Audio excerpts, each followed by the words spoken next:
Hello there friends, it's Mr. E here, and today we are going to be exploring the Psyker leveling process. Now the Psyker, I believe, is like the hardest class in the game to level, just because the Psyker starts very weak, and they have a unique set of sort of skills that enable me to find people like you, whatever it is that Liam Neeson says in that one movie. But no, the Psyker is a very powerful character, but they have a slow start. And so I want to make a tutorial guide on how to level every character in the game. I want to start with Psyker because Psyker is going to be the one that people get hung up on the most, I believe. And I should have a relevant level of experience at doing this because I have literally leveled a Psyker from 1 to 30, I think maybe 7 times at this point, due to the fact that I have deleted no less than 4 different Psykers because they died. Permadeath. I do permadeath leveling streams. You want to come check one out? I'm streaming, tonight as well. So, pretty much a lot of the times I'm doing some sort of fun gimmick over there, so come check out a stream. But I digress. So today what we're going to be going over is what talents you should be allocating in which level brackets. Also, when should you be picking up certain weapons, and what would be a nice, decent build to have that can kind of keep you above the bare minimum power level, right? That's the goal here, is to make your base power level of your class and your setup high enough that you can just kind of easily win games and you don't really have to worry about it. Because if you don't lose games, then you get more experience as a consequence of like chain winning. There's a new mechanic that causes you to level faster if you can win back to back. So that's what we really want to do, is we want to win lots and lots. And so I'm going to set you up so you can be as powerful as possible. Let's go. And of course, if you want more Darktide content, subscribe and like the video or whatever. I don't know. Okay, thanks guys. Okay, so this is what you'll start with, right? Obviously not orange, and you won't have curios, but you can't unequip them, so this is what I had to show you. So the 2 weapons you'll start with are the Devil's Claw here and the Heavy Las Pistol.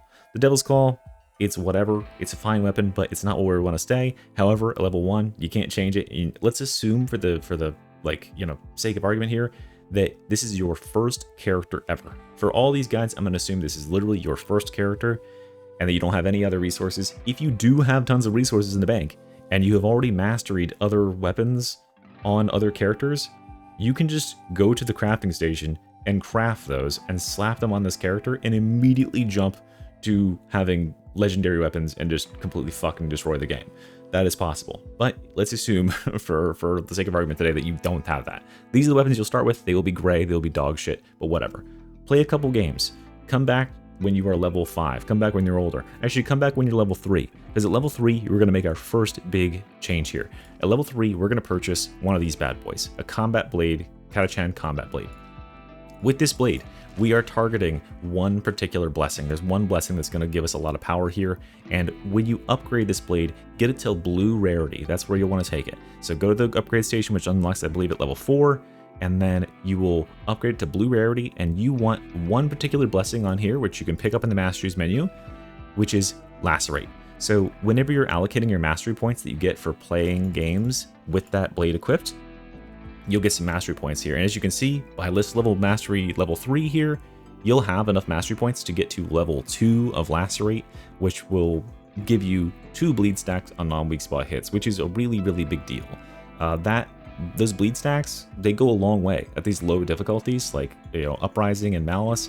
Bleeds just bleed enemies, right? They make enemies die before they can really do anything. So you can just attack enemies and then just dodge away, and this will help you to chunk through targets without really having to worry about aiming or anything. And this, when leveled up to full 4 stacks, is very handy. I mean, as you can see here, we're just able to randomly swipe at these targets, and they just fall down dead because bleed stacks, right? That's all we're looking to do. So that's what you want to do there, is just get that Lacerate leveled up. And yeah, don't really worry too much about what else is on there. If you want to put some other perks in there, you can go Flak, Crit Chance, whatever else. But I plan on changing this weapon out at some point within the next few levels. But it is a good weapon all the way through the game if you want to go for a more staff-focused build. However, today, we are building a melee Psyker to level with. So that's going to be our level 3 change. Then our first 5 levels of experience. Let's go with these talent points here. Quietude, Battle Meditation, Toughness Boost. That's our first 3. So this is where we'll be when we have that dagger. Quietude is super important here, because Quietude is one of the only ways we can generate toughness at this level. We don't really have any way of getting our toughness back outside of meleeing, and that sucks for the Psyker, but you can get it by using your brain pop enemies. So if your toughness is low, if your shields are low, you can simply brain pop a guy and then quell, and that'll give you 32% toughness, because you get 16% on the way up and 16% on the way down. Really nice. So we can also just clench your butt and just like do this, and you'll just passively generate some toughness if there's nobody nearby. Hang out near your team a lot too, obviously, because hanging out near your team gives you a passive regeneration over time. So that's their first 3, and then we're gonna go 4 and 5 into quick shards of the sail. Congratulations, you've hit your first major power spike. Assail is a massively OP ability in the early game, as you can see. These are Malice level enemies here, but yeah, you can dunk on these guys, no problem. Just remember to quell down when you're at maximum. And also remember that right-clicking with Assail allows you to highlight a target, so you can pick a target a long distance off like a sniper. You become the team's counter sniper, right? Even though you have this las pistol, which I recommend you leave that las pistol in your secondary as long as possible, you are still going to have this awesome Assail that's going to be your primary range target dealer. And with those extra 30% replenishment with that quick shards thing right there, you'll have plenty of these Assails to play with at the level that you're currently at. So that's the first 5 levels, really solid. And as I said before, heavy las pistol, you don't even need to worry about it or touch it. This is such a good weapon to run with all game long. When it is fully maxed out, when the masteries have ranked up to level 20, then you can swap it out and put something else in the spot to start leveling that weapon up, like a staff or something. But for our purposes, the end game build with this setup would include this heavy las pistol. So keep that in mind, that you could still level it up and keep it juiced up and you'll be good. Okay, now we're gonna go to level 10. Where's our level 10? It's gonna go 1, 2, 3, 4, 5. That's 10 levels, right? So at 10 levels, what have we gained here? We've gained 10% crit, 5% of it shared with the whole team too, and then we're gonna get 100% cleave based on peril and malefic momentum.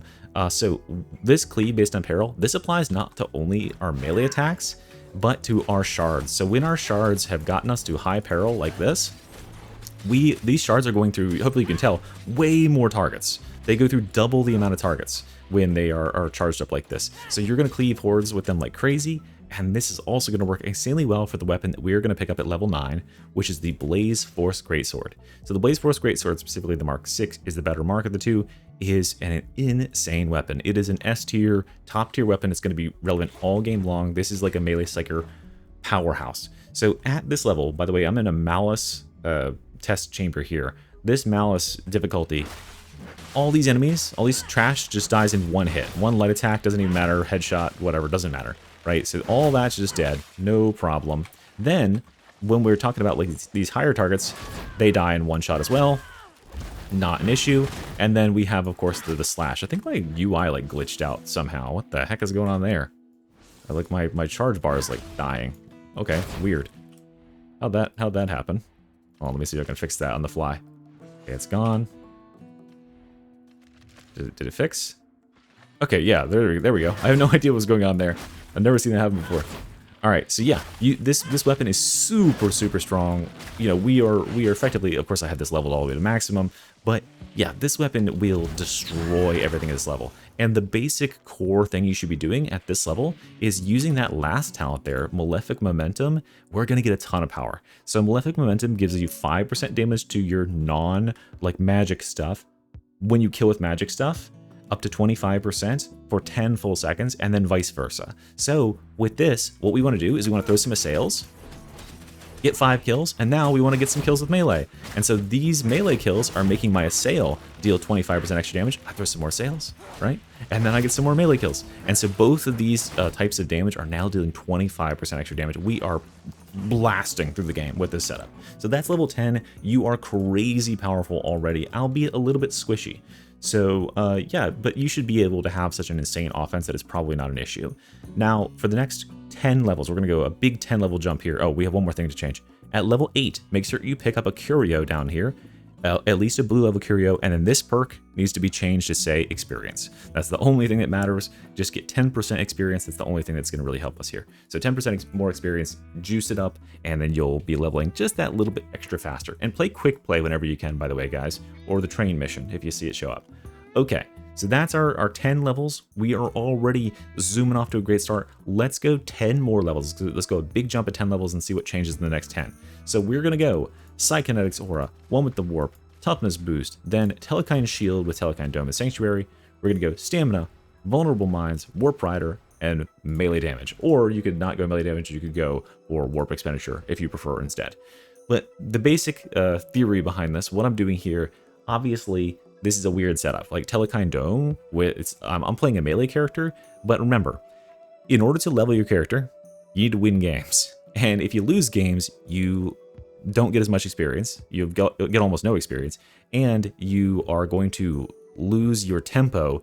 When the game detects that you're winning back to back to back, it gives you more experience. So we want to win games. Which of these abilities guarantees you win the game the most? It's Telekine Dome, because Telekine Dome makes your allies, who are probably absolute chipmunks at this difficulty, because you probably just entered Heresy difficulty, where enemies turn into, or your allies turn into, like, you know, a house of cards who fall down at the slightest breeze. This can actually help your team to keep their shit together and not lose the game for you. So if you're a competent player, or if you're not, this is going to help overall. This is going to be a great thing to bring to your team. And it doesn't really hurt, right? If you're an OP personal player and you could just carry the game on your back, go ahead and go Scry's Case. That's the end game goal here. But for right now, just grab Sanctuary, because this is going to mean that you are pretty much guaranteed to win the game as it stands. And that's our level 20 setup. We don't need to change anything up here other than grabbing another curio with that 10% experience. Now, you could change your range weapon out here if you have maximized the mastery, just to continue leveling masteries wherever you can. But for what it's worth, you know, Heavy Last Pistol remains good all game, so you can sort of shoot for blessings that look like that if you wish. And that is me, by the way, so sorry about that. Okay, so that's our level 10 setup.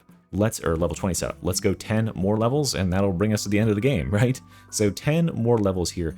Our next ones we want to get is Empowered Psionics, all the way down to Charged Up down here. Reason being, this is insane. With Assail, these make the Assail just infinite. So as you can see here, now when I kill an elite with Assail, it will give me a free Assail shard that costs no peril. So I can just do this all day, and then I can just throw these out. And what'll happen is that at high levels, once you reach Heresy and beyond, there are enough elites to really sustain this, like, a lot. So you can see I can just go crazy on these elites and stuff over here, and look how long I can do this for, right? That's nuts. That is so much damage. And meanwhile, of course, like in actual play, you're going to be getting melee kills and stuff too, quickly swapping over, throwing a couple out, you know, swapping back and forth. And this allows us to, yeah, just do untold amounts of damage and get lots more Assail shards that do bonus damage that don't generate peril. Awesome, awesome, awesome stuff. So there's where we are at 24. Let's go the last 6 levels. We got to go back up here at the top of the tree and change some stuff. So up here, we're going to grab 10% more attack speed, because attack speed is good on the big sword. Then we are going to go for metal and perfect timing, because we, at this point, hopefully have leveled up this sword enough that we can grab Riposte on here and get that extra 20% crit chance on dodge, and hopefully you are learning to dodge so that you can get 20% crit, and now we are critting with this sword, which is a big, big deal. So we're going to be hitting them real hard, and we're going to be getting a bunch of extra damage.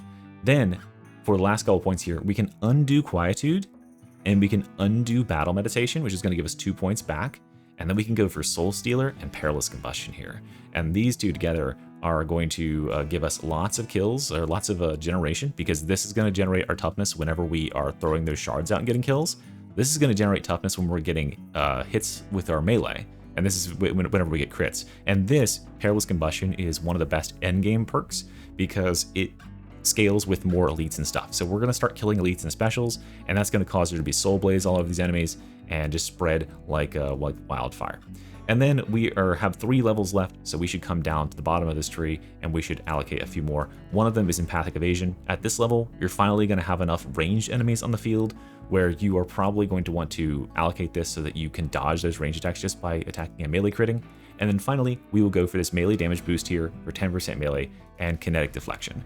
And Kinetic Deflection allows you to more or less just block any attack. So whereas normally, like, you know, a Psyker has pretty low stamina and they would get surrounded if they're trying to get an ally off of the ground and they wouldn't be able to res them, this enables you to block pretty much anything because the conversion rate is so low as far as peril goes. So you are a really, really good candidate to actually pick your allies up off the ground with Kinetic Deflection, and gives you a nice bit of defense as well. So there is sort of the quote-unquote finalized build at level 30. You're probably hitting level 30 as you're finishing up Damnation or entering Auric, depending on your win rates. But this is a really, really solid build that can kind of carry you all the way through that. And you should be looking to prioritize stats that look like this on your weapons. And as far as what you're doing at level 30, look for curios. Here are sort of the curios you should probably be having. This is like ideal, perfect curios. 17% is better, but this is like perfect curios more or less for a Psyker of this sort of style. Pretty much any Psyker should be doing that. And then the only thing that I would do personally to swap up from this point to enter into late game, if you wanted to make this your full-time build and have like be a main, is to go from Telekind Shield into Scryer's Gaze with a setup like this. Because this is an actual build. Like, this is a build that I put on the channel that I copied from someone else. But yeah, this is an actual build that will hard carry. Like, you can do some insane damage. And you're playing the game, right? You are using melee, you're using magic powers, but you're not like crutching on staffs or whatever. However, if you want to do staff stuff at level 30, you're welcome to swap over to whatever you want. I've got a ton of staff builds on the channel, all of which are still fairly relevant. Like, they're going to be 99% the same thing. So you can choose one of those instead if you wish, but I think this is a great way to level. You'll stay very powerful throughout the thrust of the campaign and beyond, and you won't really have any problems with anything. And I think you'll have a fun time doing it as well. Psyker's a lot of fun, especially when played with this melee assail setup. It is really just something else. Nice fun experience. So there you go, guys. Hopefully you learned something. Hopefully this helps you in your leveling experience. And let me know sort of videos what you want to see next, what would help you out in your learning of Darktide, and I'll see you next time. Mystery out. Bye-bye.